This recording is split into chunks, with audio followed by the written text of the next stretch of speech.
Friends, तो आज हम फिर बात करेंगे लिपस्टिक मॉम के बारे में। उन्होंने जो इंटरव्यू दिया है उसके बारे में बात करेंगे।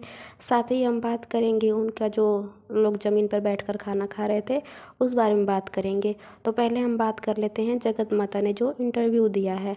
जगत माता ने इंटरव्यू दिया है, उसमें वो बोल रही हैं कि जो उनके हस्बैंड हैं वो मैथ के टीचर हैं, और जो उनका बड़ा बेटा है वो केमिस्ट्री का है, और जो छोटा है वो बायोलॉजी का है।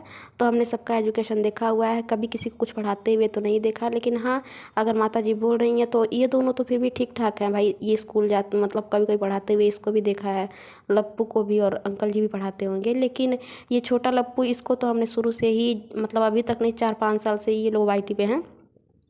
और 4-5 साल पहले ये बहुत रहा होगा तो 20 या 21 साल का रहा होगा, जहाँ तक हमने देखा है। चेहरे से पता चलता है कि मतलब उम्र कितनी है।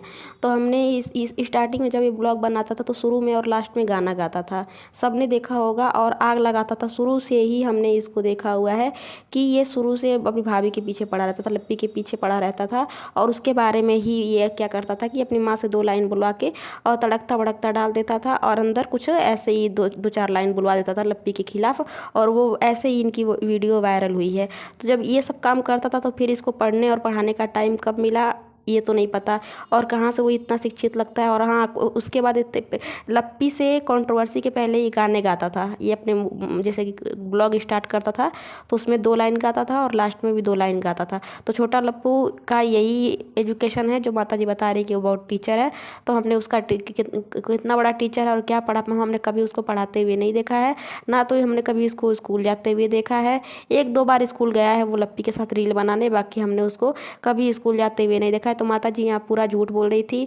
साथ में माता जी सफाई लेके आई हैं कि वो जो नीचे जो बैठ के खा रहे थे ज़मीन पे, सड़क पे बैठ के ये लोग खा रहे थे, तो क्यों खा रहे थे। तो माता जी ने अपना पूरा बता दिया कि इनका जो सामान है वो वहाँ पे छूट गया है, मनीषा के सामान में रख दिया है। अब माता जी को अपने सामान की टेंशन है, इसीलिए उन्होंने अपने ब्लॉग में बता दिया कि कहीं ब्लॉग लप्पी या लप्पू देख लें तो वो इनका सामान ला के दे दे। लेकिन लप्पू और लप्पी इनका सामान ला के नहीं देंगे, क्योंकि वो उधर से बाहर बाहर ही अम्बाला जा रहे हैं, वो घर नहीं आ रहे हैं। माता जी का सामान वहीं रह गया है।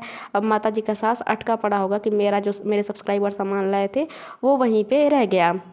बात करते हैं हम, माता जी सफाई दे रही थी कि जो लप्पू का वो है बहुत बढ़िया था, बहुत बढ़िया व्यवस्था किया था।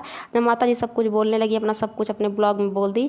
अब लास्ट में इनको लगा कि कहीं कुछ बिगड़ ना जाए, तो 2 मामले ज़्यादा सामने आए थे कि माता जी जो हैं उनको होटल में नहीं रुकने दिया गया, और जो खाने का व्यवस्था था वो नीचे था। तो माता जी पहला तो रायतो किसी तरह संभाल के आई, रट के आई थी, पूरा अपना रट्टू तोता की तरह रट दी कि सब बढ़िया था, अपना ही घर था, किसी दूसरे का घर नहीं था।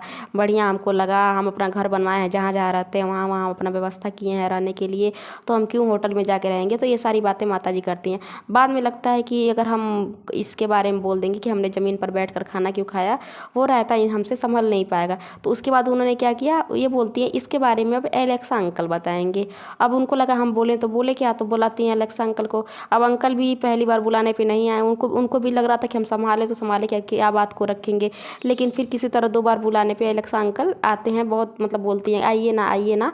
तब अंकल आते हैं और सफाई देने लगते हैं कि बहुत बढ़िया व्यवस्था था, और सारा व्यवस्था हमने ही किया था, बहुत बढ़िया किया था।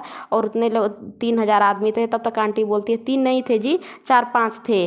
तो आंटी जी वहीं अंकल को गलत साबित कर देती हैं कि मतलब तुरंत उनकी बात को काट के यहाँ से ये बात पता चलती है कि अंकल की उनके घर में बिल्कुल नहीं चलती, क्योंकि आंटी तुरंत अंकल के बात को काटती है, और अंकल उस बात को ये नहीं कर पाते कि नहीं 3,000 थे।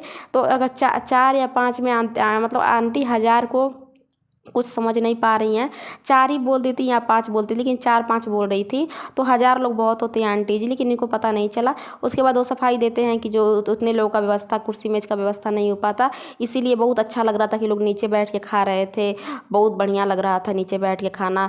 तो किसको अच्छा लगता है नीचे बैठ के खाना, वो भी सड़क पे बिना टाट पट्टी के, वैसे ही बैठ जाए भाई। कम से कम एक मतलब बोरा का इंतजाम करता, चट्टी का इंतजाम कर दिया होता, तब भी हाँ भाई कंफर्टेबल हैं बैठ गए। लेकिन इस तरह सड़क पे मतलब रख के धूल मिट्टी में खाना थोड़ा सा अजीब लग रहा था।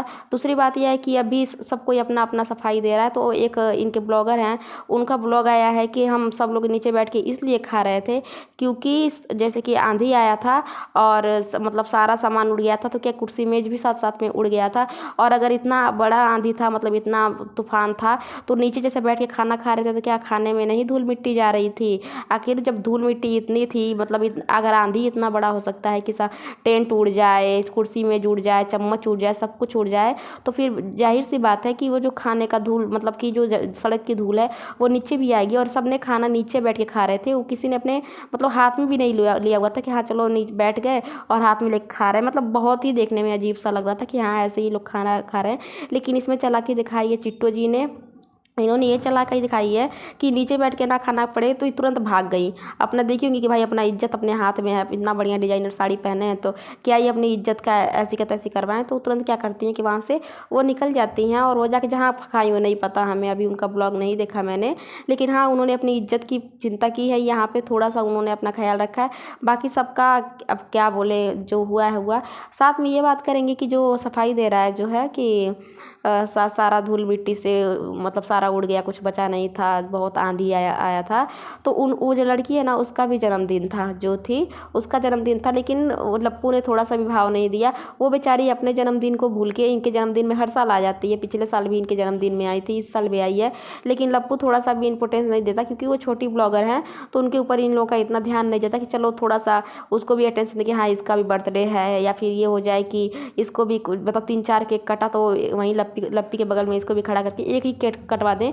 लेकिन लप्पू और लप्पी के अंदर इतनी इंसानियत कहाँ कि वो किसी के बारे में इतना चिंता करें। हाँ लप्पी का ग्रैंड सेलिब्रेशन था, इवेंट था, पता नहीं क्या क्या था, और चावल पे दाल मतलब ऐसे रख रहे थे और नीचे गिरा रहे थे और नीचे बैठ के खा भी रहे थे। मतलब देख के थोड़ा सा बहुत अजीब लग रहा था कि हाँ ऐसे और ऐसी भी बातें हो सकती है। और यहाँ अंकल आंटी की सफाई और बाद में जो इन लोगों की सफाई आ रही है, इनकी सफाई में जो ब्लॉग बना रहे हैं ब्लॉगर, तो क्या मतलब या तो अंकल आंटी झूठ बोल रहे हैं या तो ब्लॉगर झूठ बोल रहे हैं जो वो सफाई में ब्लॉग बना रहे हैं। तो यही बात है कि अंकल और आंटी जो है वो है ही, और उनके ब्लॉगर भी वही हैं जो